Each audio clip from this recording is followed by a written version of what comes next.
Hotel राजमहल episode 76। Ayushi का असली कातिल कौन। आयुषी ने अपने सपने में भी नहीं सोचा था कि उसकी शादी का दिन ही उसकी मौत का दिन बन जाएगा। उसकी अपनी ही बहन ने उसका खून कर दिया और उसका पूरा परिवार यही सोच रहा है कि उसने एक दूसरे इंसान के लिए अपनी जान दे दी। वहीं दूसरी तरफ आयुषी के मर जाने के बाद रिया की खुशी अलग ही नजर आ रही है। दीदी दीदी। जब रिया ने दूर से देखा कि आयुषी ने हिलना डुलना बंद कर दिया है तो उसने आवाज लगाकर पूछा, आप अभी हो या चली गई? उसके बाद वो आयुषी के पास गई और धीरे से उसे हिलाकर देखा। जब उसे इस बात का यकीन हो गया कि आयुषी मर चुकी है तो वो जोर जोर से हंसने लगी। आज इतने सालों बाद मेरा बदला पूरा हो गया।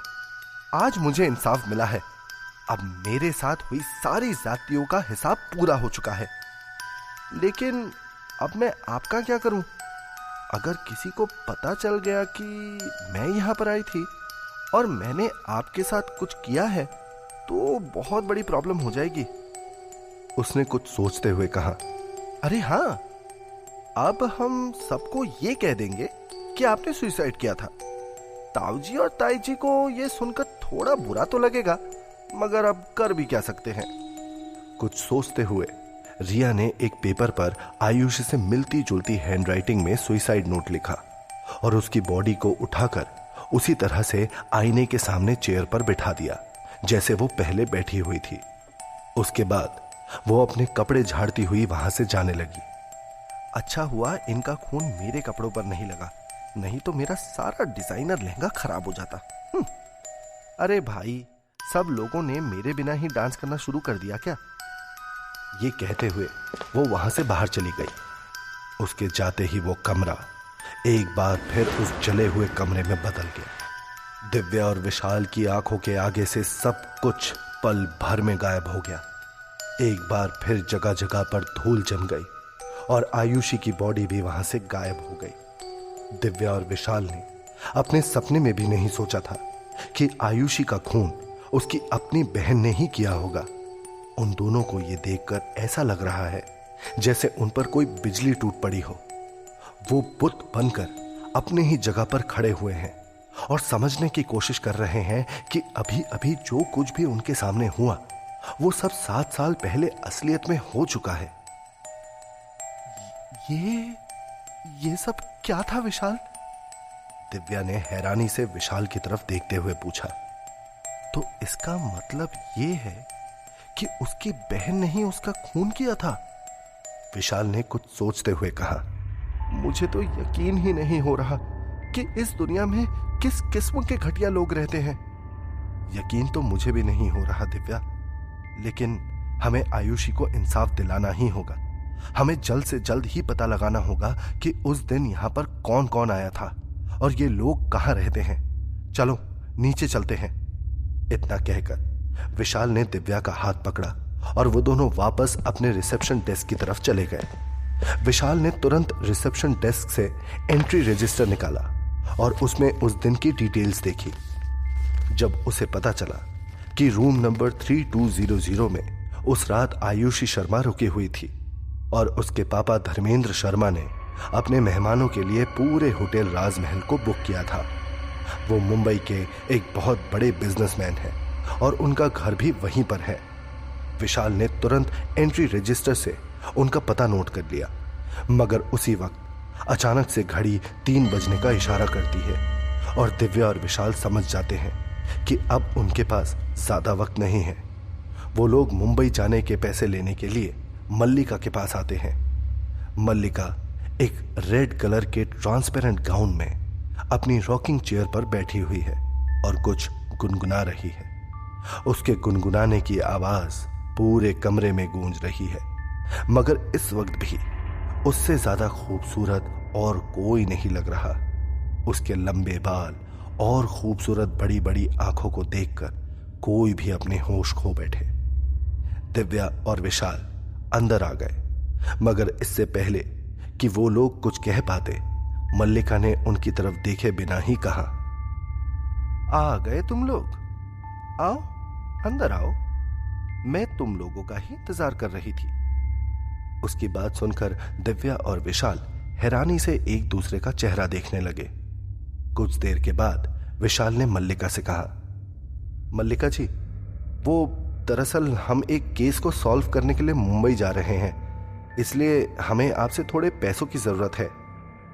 मल्लिका आराम से अपने बालों से खेल रही है और उसने प्यार से विशाल की तरफ देखते हुए कहा, तुम मुझसे चंद पैसे मांगने के लिए आए हो, मगर मैं तो तुम्हें अपना सब कुछ देने के लिए तैयार हूं।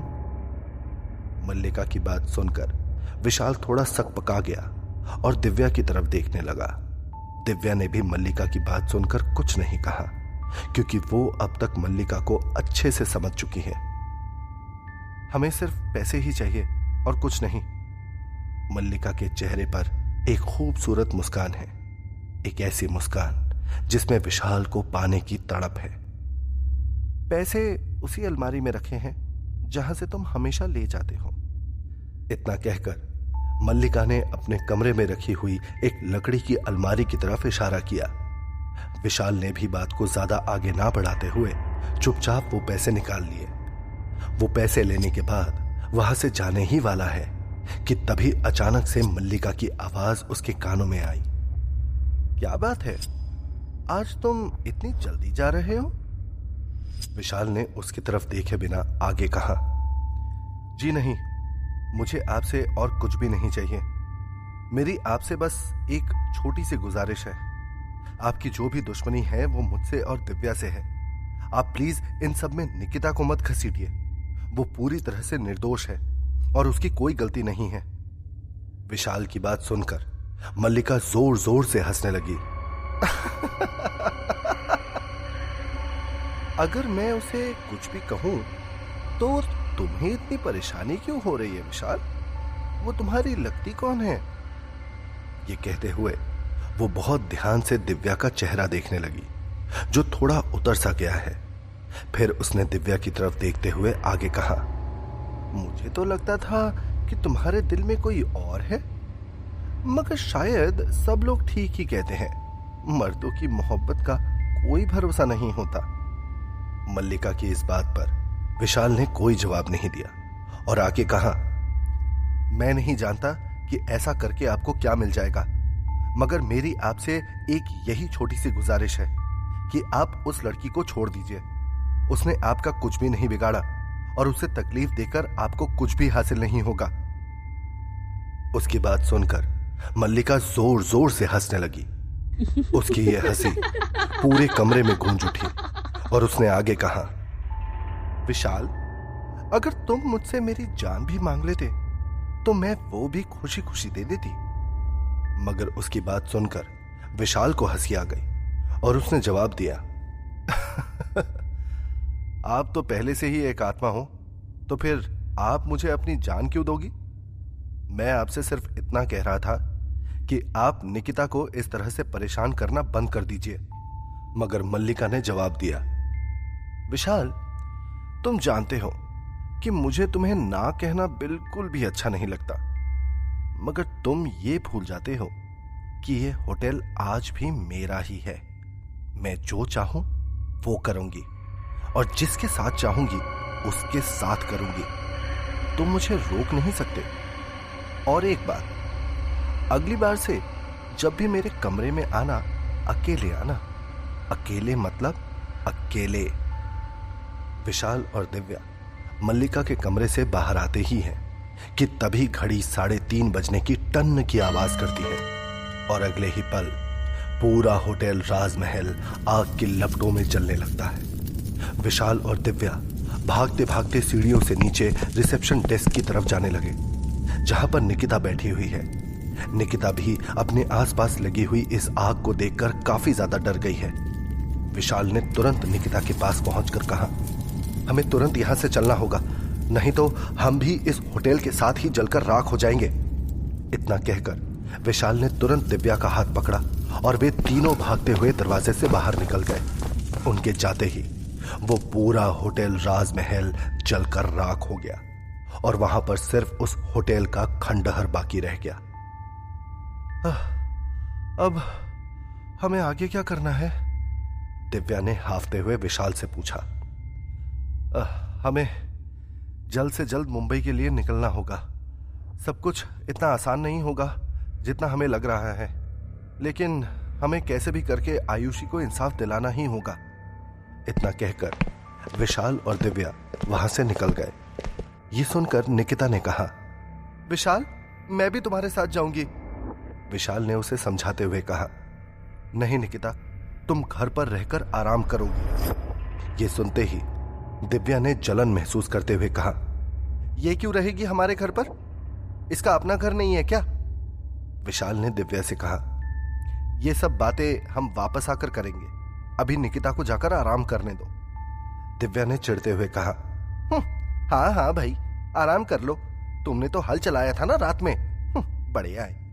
ये सुनकर निकिता घूर कर दिव्या को देखती है और पैर पटकती हुई मल्लिका के घर की ओर निकल जाती है। अब और ज्यादा वक्त ना गवाते हुए विशाल और दिव्या सीधा मुंबई जाने वाली फ्लाइट में बैठ गए। मुंबई महानगरी, लोग इसे सपनों का शहर भी कहते हैं, मगर कोई नहीं जानता कि इस शहर के अंदर न जाने कितने राज छुपे हुए हैं। दिव्या और विशाल मुंबई पहुंचते ही सबसे पहले धर्मेंद्र शर्मा के घर गए। उनका घर कम और महल ज्यादा लग रहा है। उनका घर इतना आलीशान है कि उसे देखकर दिव्या और विशाल की आंखें फटी की फटी रह गई। घर के बाहर एक बहुत बड़ा फव्वारा है जिसमें काफी रंग बिरंगी लाइट जल रही है और एक बहुत बड़ा गार्डन भी है जिसमें तरह तरह के फूल लगे हुए हैं। उस घर को देखने से ही पता लग रहा है कि धर्मेंद्र शर्मा कोई छोटे मोटे बिजनेसमैन नहीं है। सुनिए, क्या धर्मेंद्र शर्मा यहीं रहते हैं? विशाल ने घर के बाहर खड़े सिक्योरिटी गार्ड से पूछा। हाँ जी बिल्कुल, आपको क्या काम है? सिक्योरिटी गार्ड ने विशाल से पूछा। हमें उनसे मिलकर कुछ जरूरी बात करनी है। आप लोगों के पास साहब जी से मिलने का अपॉइंटमेंट है? उस सिक्योरिटी गार्ड का सवाल सुनकर विशाल और दिव्या हैरानी से एक दूसरे की तरफ देखने लगे और फिर दिव्या ने थोड़ा सोचते हुए सिक्योरिटी गार्ड से कहा, नहीं, हमारे पास अपॉइंटमेंट तो नहीं है, लेकिन क्या आप प्लीज एक बार उन्हें बता सकते हैं कि हमें उनसे बहुत जरूरी बात करनी है? वो सिक्योरिटी गार्ड ऊपर से नीचे तक उन दोनों को देखता रहा और उसके बाद उसने चिल्लाते हुए कहा, अरे जाओ जाओ यहां से। रोज तुम्हारे जैसे कितने लोग यहाँ पर साहब जी से कुछ जरूरी बात करने के लिए चले आते हैं। अगर तुम्हारे पास अपॉइंटमेंट नहीं है तो तुम उनसे नहीं मिल सकते।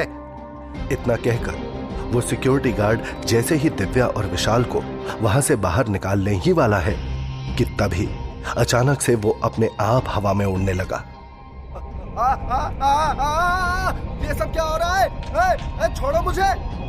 ऐसा लग रहा है जैसे किसी ने उस गार्ड को उसकी यूनिफॉर्म से पकड़कर ऊपर लटका दिया हो।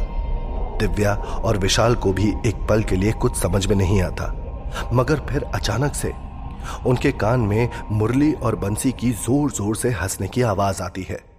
विशाल ने हैरानी से पूछा, तो इन सब के पीछे तुम दोनों का हाथ है? बंसी ने हंसते हंसते खुद को संभाला और कहा, अरे इस लल्लू सिक्योरिटी गार्ड को देखकर मेरा तो हंसते हंसते पेट ही दर्द करने लगा। कहीं मैं हंसते हंसते मर ही ना जाऊं। अभी तो तू देख आगे क्या होता है। बचाओ, बचाओ! वो सिक्योरिटी गार्ड हवा में अपने हाथ पैर मार रहा है और बचने की कोशिश कर रहा है, मगर उसकी सारी कोशिशें नाकाम हो रही हैं। तभी अचानक से उसके कान में किसी की आवाज आती है, अब बता लल्लू लाल, क्या मौत भी कभी अपॉइंटमेंट लेकर आती है? अब बता, छोड़ दो तुझे। और मुरली ने उस सिक्योरिटी गार्ड को हिलाकर वहां से गिराने की धमकी देते हुए कहा, नहीं, मैं मर जाऊंगा, छोड़ दो मुझे। क्या हो रहा है ये सब? डर के मारे उसकी आंखों से आंसू निकलने लगे। बाहर का ये सारा शोरगुल सुनकर अंदर से आयुषी की मां रीना और पापा धर्मेंद्र शर्मा भी बाहर निकल आते हैं, मगर बाहर आकर उन्होंने जो कुछ भी देखा उससे उनकी आंखें खुली की खुली रह गई। उनके घर का सिक्योरिटी गार्ड हवा में लटका हुआ है, जैसे उसके पर निकल आए हों। क्या हो रहा है ये सब? ये राजू हवा में कैसे लटक गया? शांति, बबलू, कहां मर गए सब के सब? कोई मदद करो राजू की। धर्मेंद्र ने चिल्लाकर कहा, मगर उनकी तेज आवाज सुनकर भी वहां पर मदद करने के लिए कोई नहीं आया। तभी उनकी नजर दिव्या और विशाल पर पड़ी, जिनके चेहरे पर डर का नामो निशान तक नहीं है। कौन हो तुम लोग और यहाँ क्या करने आए हो? तभी अचानक से आसमान में काले बादल छा गए और उन बादलों की गरजती आवाज ने वहां पर खड़े सब लोगों को काफी ज्यादा डरा दिया।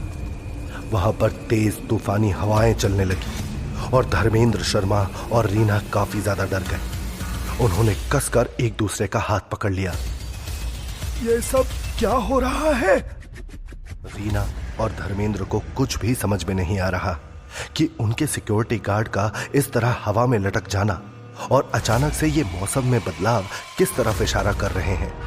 वो लोग अभी इन्हीं सब चीजों से परेशान हो चुके हैं और उसी वक्त अचानक से घर के बाहर लगे फाउंटेन में धीरे धीरे पानी का रंग बदलने लगता है।